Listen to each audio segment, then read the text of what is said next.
Bonsoir à tous et bienvenue dans ce point de l'actualité. Le vice-président de la République était au Togo et au Bénin. Tiemoko Melie Kone s'est entretenu avec les présidents Faure et Zozimna Yassingbe et Patrice Talon, des visites dans le cadre d'une tournée dans les pays de l'UMOA, dont la BCEAO et la Banque centrale. Les chefs des États togolais et béninois ont rendu hommage à Tiemoko Melie Kone pour son apport, son efficacité, son engagement et son dévouement à la tête de l'institution.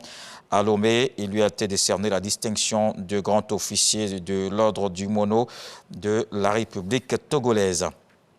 Le représentant spécial du secrétaire général de l'ONU pour l'Afrique de l'Ouest et le Sahel est à Abidjan, en Côte d'Ivoire. Mohamed Saleh Anadif s'est entretenu avec Adama Toungara, le médiateur de la République. Les échanges ont porté sur le travail abattu par les autorités ivoiriennes dans la promotion de la paix et la cohésion sociale.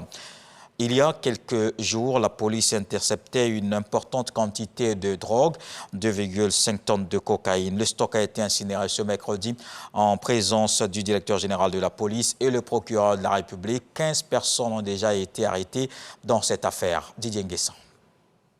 La CRS, la police des stupéfiants et des drogues et sa brigade spéciale, avec à leur côté des sapeurs-pompiers. Tout un dispositif sécuritaire mobilisé pour incinérer cette importante saisie de drogue. Elle est estimée à plus de 2,5 tonnes pour une valeur marchande de 42 milliards de francs CFA. C'est au cours d'une saisie incidente à la suite d'un événement à Koumassi, le commissariat du 20e arrondissement qui s'est déporté sur les lieux a pu découvrir avec l'apport technique de notre direction de lutte contre les stupes par excellence, la DPSD, on a pu découvrir cette quantité.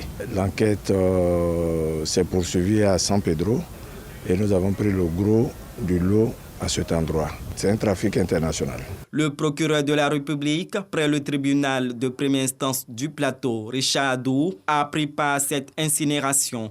Pour lui, la Côte d'Ivoire dispose d'un important levier juridique pour faire face au trafic international de stupéfiants. Il y a une quinzaine de personnes qui ont déjà été interpellées, plusieurs nationalités, mais on n'est pas dupes. Nous savons également qu'il y a beaucoup de personnes qui courent encore et donc nous n'osons pas, en début de procédure, dire quelles sont les personnes qui sont impliquées. La loi est extrêmement sévère en ce qui concerne tout ce qui est trafic international de drogue, c'est au moins 20 années d'emprisonnement pour tous ceux qui ont participé, de près ou de loin.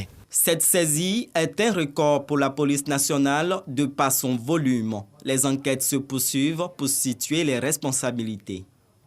Dans le reste de l'actualité, le porte-parole du gouvernement malien, le colonel Abdoulaye Malga, accuse l'armée française d'espionnage et de subversion depuis le début de l'année. Le gouvernement de transition dit avoir constaté plus de 50 cas délibérés de violation de l'espace aérien malien, notamment par les forces armées françaises.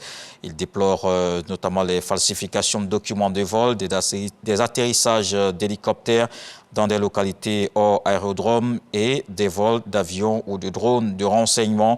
Selon une autorité militaire française, Gossi ne figure pas dans la zone d'interdiction temporaire de survol mise en place par l'armée malienne le 13 janvier dernier.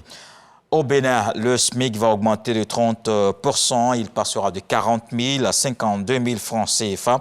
Les trois syndicats les plus représentatifs, le patronat et le gouvernement, ont trouvé un accord au terme d'une rencontre présidée par le chef de l'État béninois sur l'augmentation des salaires. Des pistes ont été trouvées, mais Patrice Talon veut affecter une partie des ressources à l'embauche des jeunes.